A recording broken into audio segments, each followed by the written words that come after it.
Hey guys, it's me, Yaya Diamond. What's up, peoples? How you doing? Okay, all right. We have an amazing author on the show today. Not only that, okay, so I always say, I say that, and I'm really, really meaning it. You know why? Because we create neurons in our brains when we're reading, when we're imagining things, when we're going down the whole scope of what ifs and all the possibilities. But you know what happens? We find ourselves in these. And we're like this all day long. And guess what happens to our neurons? They develop, but then they have nothing to do. So they just die. We have to get back into our books. We gotta get back to our imaginations. We have to. And this author, and if you haven't written your book, you need to write your book.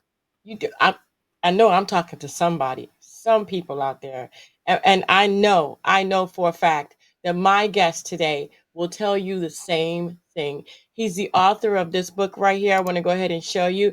ODAT, Orbital Drop Armor Team. Let me tell you something. I'm ready for the movie. I'm ready for the movie. Thank you so much for joining us. Thank you, thank you, thank you, Alexander. How are you? I'm doing great. Thank you for giving me this opportunity to come on your show and talk to your fans. Thank you very much. Anytime, anytime. I know I've been studying up on the brain and the possibilities of the brain and all the things and imagination and reading books. Those are things that fire up those neurons and they get them going. And what inspired you to write this book? And did you know about neurons? Well, the answer the second question first. Yeah, I know about neuron stuff. Actually, I do have a doctorate Oh, in cool. cybernetic medicine. So making artificial limbs for people. So I, Hmm. I understand that part. Uh, what made me got into writing? Well, this goes back. Well, yeah, it'd be 3 years since I did my first book. Um, I was diagnosed by the VA. They said, I only have about 5 or 6 years to live because of my exposures. And that really depressed me a lot. And so I met this very amazing, famous author, Jonathan Yanez, he's a bestseller around the world. And I asked him, I said, hey, John, I told him my story. I said, can I be a character in your book? And he agreed, and he kept talking to me. We kept dealing back and forth until finally he said to me, he goes, instead of you just being a character in my book, why don't you write your own story? Mm. And I said to him, I'm going, Jonathan, I really appreciate it, but I'm not I can't write autobiography. I'm not that talented type of person. Now, me, I'm a sci-fi freak. I'm a nerd. I, and he said to me, he goes, do you know who uh, um, Cla- ugh, try to say his name right, um, Kurt Vonnegut. It's Okay. very try to get that S at there. Kurt Vonnegut. Do you know what he did? I said, yeah, he wrote Brave New World. Everyone knows it. He said, well, that was his life story. That was his own personal biography in a sci-fi format.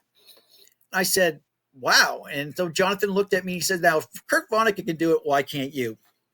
So that Mm-hmm. is how I literally started my journey of writing. And Mm. so most of I started the book dealing with when I became an officer, because in my enlisted years, I didn't do anything that's really much worth in, in my early years as being enlisted when I came in during the first Gulf War. But a lot of the a breadth of my experiences came when after I became an officer. I started the book dealing back when I became an armor officer, and with that, uh, I kind of get. I decided to make to give the sci-fi part of this is I did a parallel timeline basically. Okay. If certain events happened, where what would it be? So that was the sci-fi part of it. So I took all the stuff that I experienced, all the combat I've been in, and I described my battle scenes. All I do is basically change the geographic location.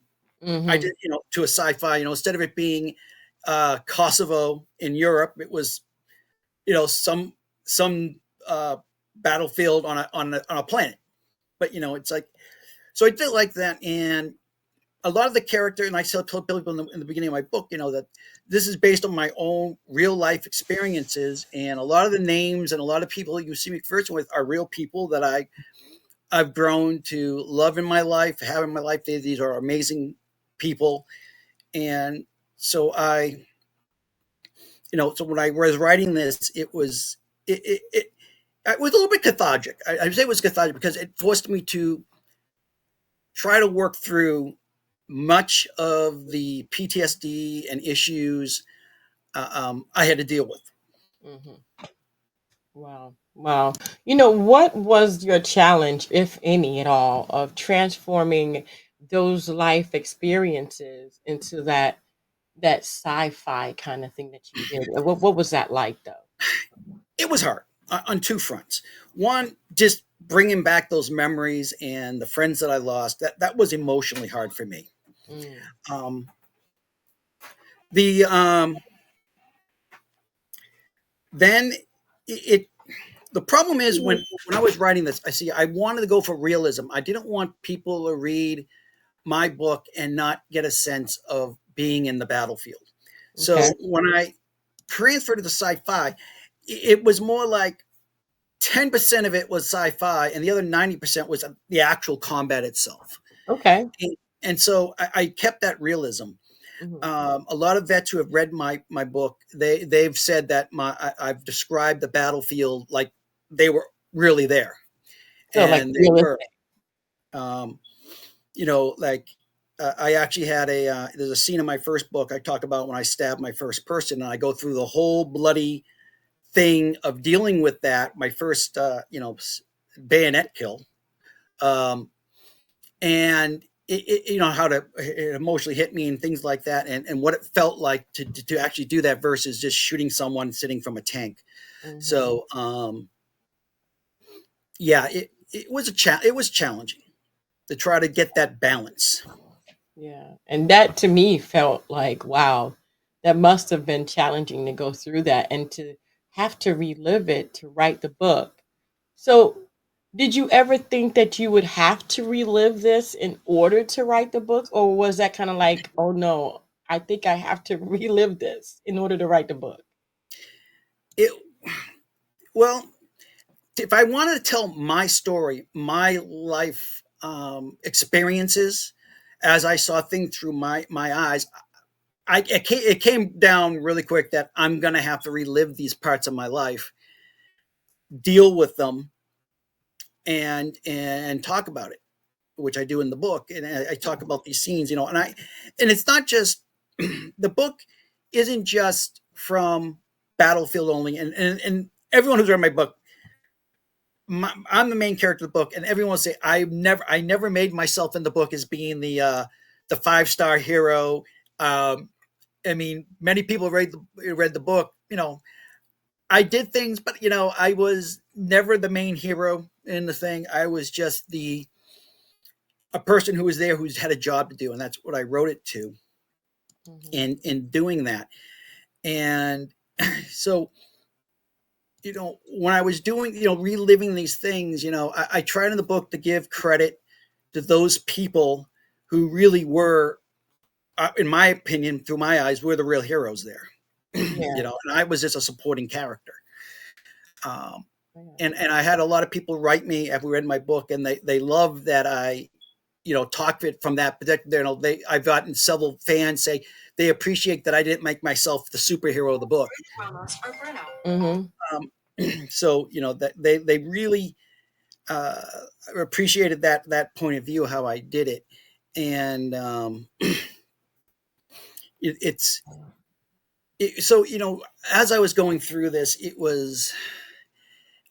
I think if you talk to my wife, she could tell you there's been days, and I just didn't have it emotionally in me to write that day because of just trying to bring up some really bad memories and experiences that anyone who's been through combat, whether it's Kosovo, K4, Iraq, Afghanistan, you really don't want to relive them. You just, No.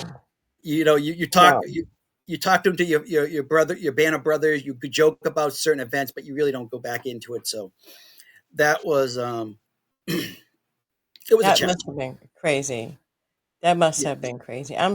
You know, and in a way, I feel bad that you did that and that you had to go back. But that this was a choice again that you made to write the book. But how did you come up with like the world? Because you said that you know maybe it's not Kosovo, but maybe it's like a planet. How did you come up with those planets? What did you do? Okay. Well, in my book, basically, I started off with the day I graduate armor school, the day we get visited by aliens representing a galactic empire. Okay. And so from there, I just said, okay, what if what is the one thing us as residents of Earth, through our Hmm. own history, what is the best thing we're known for? And sadly, we're as humans, we are best known as warriors. We're a predator species. Our lives as humans, we date back to predators that would literally hunt our prey down until they drop dead from running from us. Oh, oh yeah. So so they come in here, and based upon our personal history in life, these aliens invite us to join the empire to be a a planet that supplies the military, be the Mm, part of the military force. And in there was actually three races. There's two other races, the Katal and the Serbians, who were the main planets that did that service. But as the empire's growing, they realized, well, they need another race to pick up the slack mm. and fill in the gaps, and that was us, Terrans.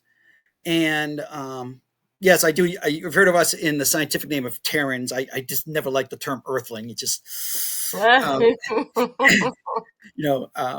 So so when I did this, is I started off with the first few chapters being on Earth, and just what would it be like to if that happened and you were going to go through the process of getting going off world.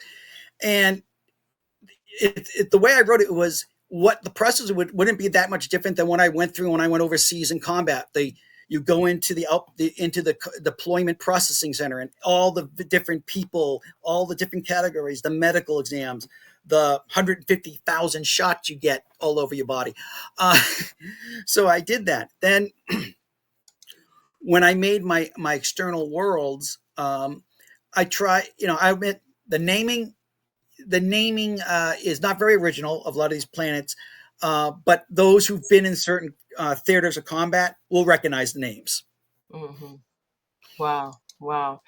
To me, this is like wow. This is so you've taken your actual experiences, even the ones that kind of make you go back to a place that you probably don't want to go back to, really, and put them in the book. What do you want people to take away when they read this? What was the point of you putting it out there? Was it self-healing, or was it to show people about combat in a kind of sci-fi kind of way? It was twofold. Part of it was self healing. I'd have to admit, because since I started this book series and the fans, I even Jonathan Yanis would say he saw a difference in me, because I wasn't so depressed with facing my own demise. In many ways, Mhm. I'm like a replicant from Blade Runner. I know I got a five.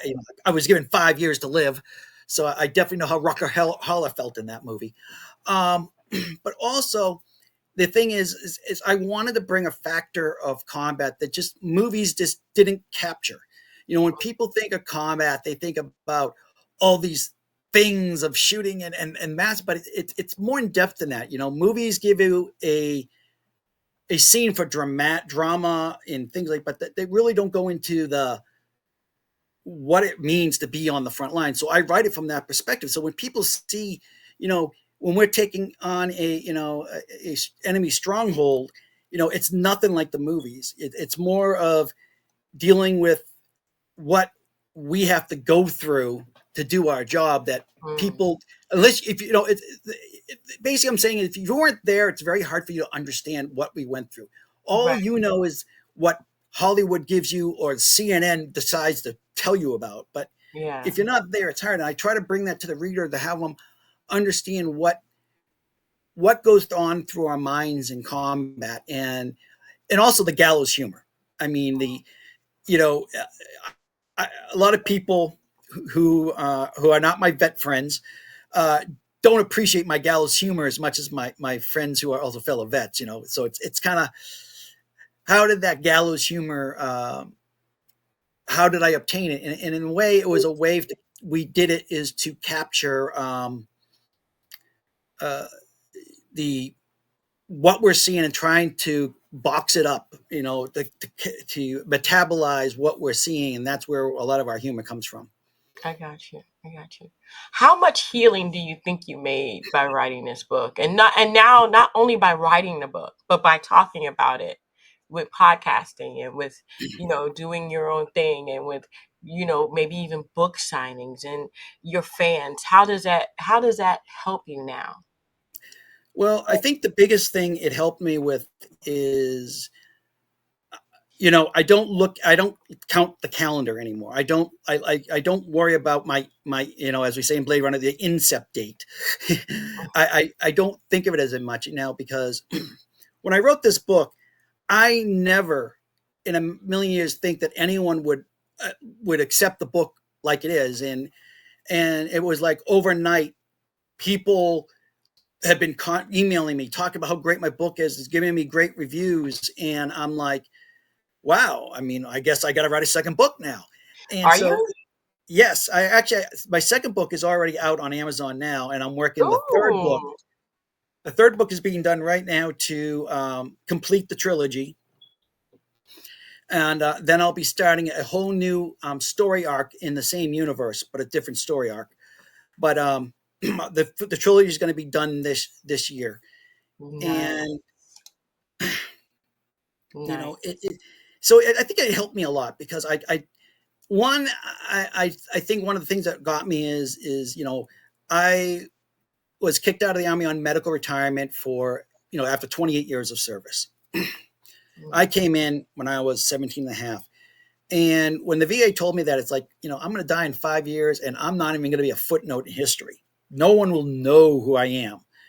And so that's where one of the reasons why I talked to Jonathan about the character in the book. But Jonathan, took me that one step farther and, got me to write the story. And now I feel a lot better in life. I don't worry as much, if when the time comes, because, I have these books out there, and, there's always going to be someone who's going to read one of my books and understand what my life was like.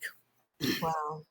And are you still within that 5 years, or has those 5 years passed? I've had some experimental surgeries the VA was kind enough to let me have, so they've given me some more time because of these surgeries.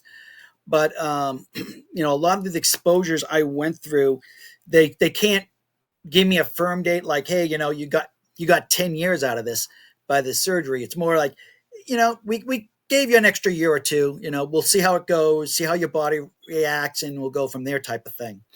Oh my gosh. Oh my gosh. That is scary, though. That is really scary.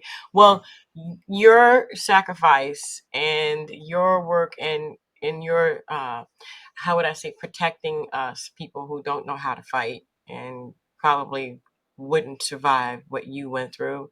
I salute you and I thank you.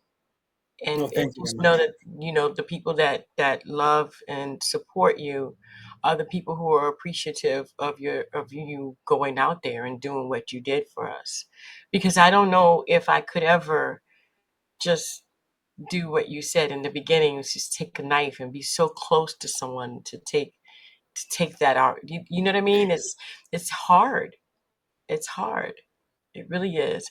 And for you to relive that in this book, that is commendable by itself, because I know. So you're writing a second book, or you've written a second book, and Yes. you're going to go ahead and write another one. Is now this beyond your experience? Now is this your imagination of what if and could have happened? Well, the first book was about S4 and K4. The second book deals when I was in Afghanistan, and Mm, my third book deals when I was in Iraq. So that's the trilogy. wow. My first true work of fiction will be my new story arc in the same universe, which will be 100% fiction. Okay, So I got I'm keeping the ODAT series as a separate thing about me and my personal experiences. If the fan base, nags me enough, I might make a fourth book you. in that And what series. would But that be about? If we nag you enough, what would that be about? well, it'll probably talk about the more administrative things I had to do in life. Like I was in the White House under Bush 43, Mm, about my service and what I did for that.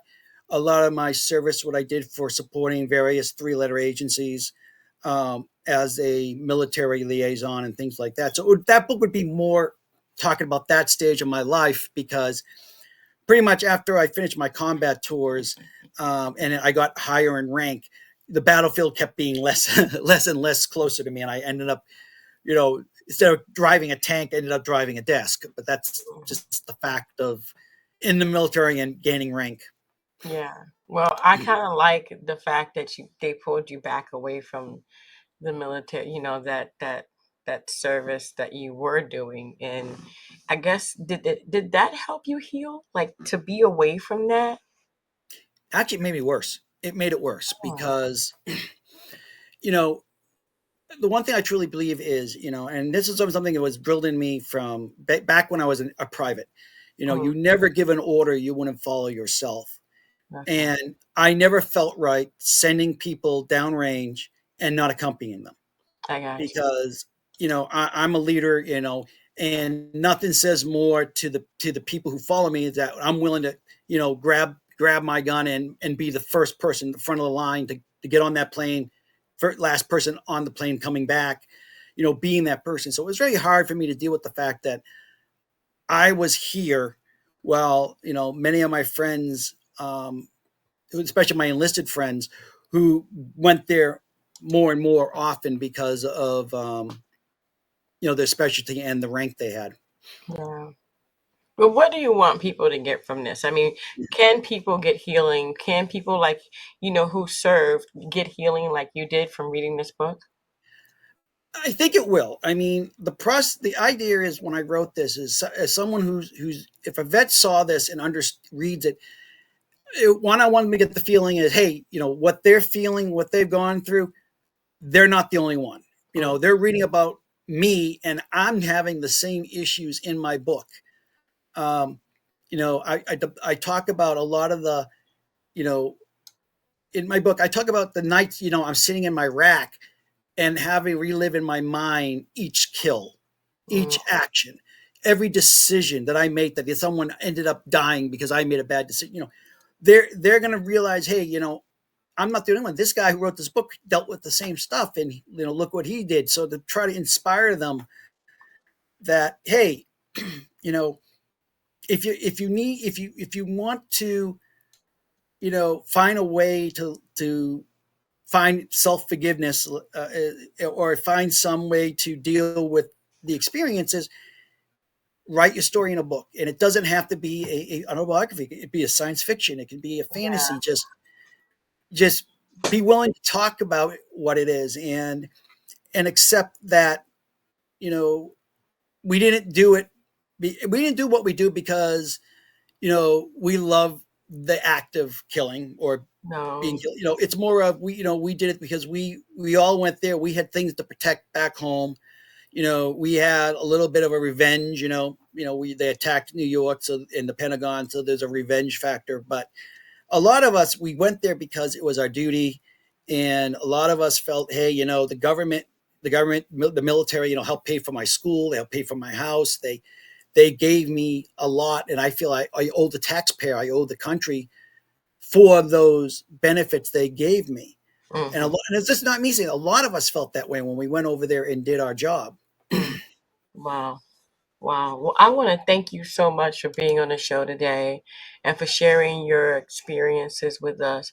It means a lot. And it really, like what you said in the beginning, it really put me in that situation. And I was like, I don't know if I mean, I probably would have to do it because it's kill or be killed, but it would affect me pretty bad. And I thank you again for doing that. But I also am happy that this book has helped you to heal a little bit. And I do hope that they come up with something to help you to live a really cool, full life.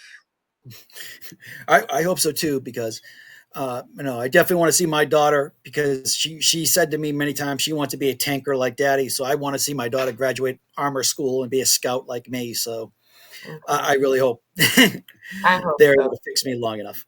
I definitely do. So I know that people can get the book on Amazon. Are there any other places people can get the book? Um, the ebook is mainly on Amazon, Hmm. but the printed book you can get through any major retailer: Barnes and Noble, Amazon, Walmart, I got any you. place that sells traditional books. You can get my book there. It's Awesome. just with Amazon's rules, they have the rights to the ebook. Exactly. Well, that's okay Yeah. because I got the Audio link in the description right there in the description box below, so people can go ahead audiobook and is get coming. I that. am work. Audiobook. I think Yes. that's gonna be cool. I mean, I don't know. I like sci-fi, and when it's audio or video, I'm all for it. Oh yeah. Oh yeah. Let's Yep. do it. Yep. Hoyt Audio Productions in Florida is making the book right now, and that this studio has a great approach on things. Is instead of having, like, many of the other voice actors that try to do all the voices, they actually have a dual cast, male and female voice actors voicing the characters in the book. So it's going to be really, when it comes out, it's going to be really entertaining to everyone. Even those who don't like science fiction, it'll be entertaining. That's gonna be cool. Well, I thank you again so much for doing what you've done and for bringing us into your life just a little bit. I want to thank you. Thank you. Thank you. And thank you for Thank your you. service. Thank you. Thank you very And thank much. you guys so much for tuning in. We're going to have that link in the description box below so that'll be easy for you guys to find that and check that out for yourself. And if you are going through something, just know that you're not alone. You were never alone. There are people out there that have gone through, and books are the way to actually join them in their journey to heal you and to heal the journey you've been through if that's what you need. I want to thank you guys so much for tuning in. Don't forget to dare to be different. And until next time, guys, bye.